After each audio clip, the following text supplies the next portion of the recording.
Hello, my name is John Starr. I'm a distance student at NC State University. I work full-time as an engineer at Aerotech in Pittsburgh, Pennsylvania. At Aerotech, we make high-precision motion equipment. I'm going to give a quick overview of the piezoelectric effect and its application to precision motion. The direct piezoelectric effect is that certain materials will produce a voltage when subject to a mechanical stress. The inverse piezoelectric effect is that the same materials will expand if they are subject to a voltage.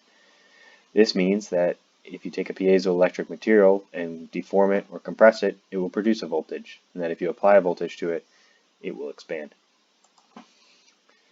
Here are some piezoelectric wafers. They consist of piezoelectric material, which is white, which can either be a crystal or a ceramic or even a wood. And as you can see in this case, it's white, and it was located on a metal plate.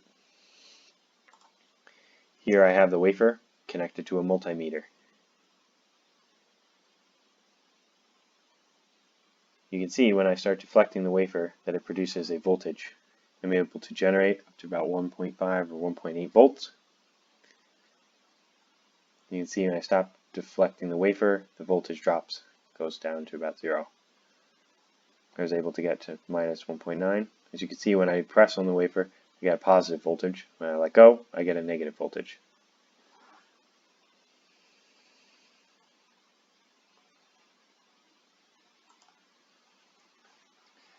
Piezoelectric materials can be used to produce high-precision mechanical stages. The piezoelectric material, in this case a ceramic, is very stiff and responds rapidly to the applied voltage. This allows for high dynamic capabilities for the stage. The piezo material exhibits hysteresis, that is, it does not return to the exact same position once the voltage is removed. To counteract this, the stage is outfitted with a capacitance sensor. The capacitance sensor is two parallel plate capacitors, and one plate is on the carriage and the other one is fixed to the frame. As the carriage moves, the capacitance changes between the two plates, and this is measured, and you can tell where the carriage is relative to the fixed frame of the stage. With this configuration, these stages are capable of 1 nanometer level repeatability. A nanometer is 10 to the minus 9th meters. For reference, an average hair is 100,000 nanometers across. On the right, you can see the layout of the typical stage. They are usually outfitted with a mechanical flexure instead of bearings due to the high stiffness and high dynamic requirements, along with a small stage travel. On the upper right, you can see some Aerotech piezo stages. Here I demonstrate the direct piezoelectric effect on the stage. I'm not able to generate nearly the voltage I could with a wafer due to the small size of the piezo stack and the stiffness of the stage. You can see I get 0 volts when I'm not moving it, and then I can get up to a couple of millivolts when I move this carriage back and forth. Again, this was rather difficult because the carriage is pretty low compared to the height of the stage. Here's the output from the stage controller. You can see the current spike where the position feedback changes. This is where I pushed on the carriage.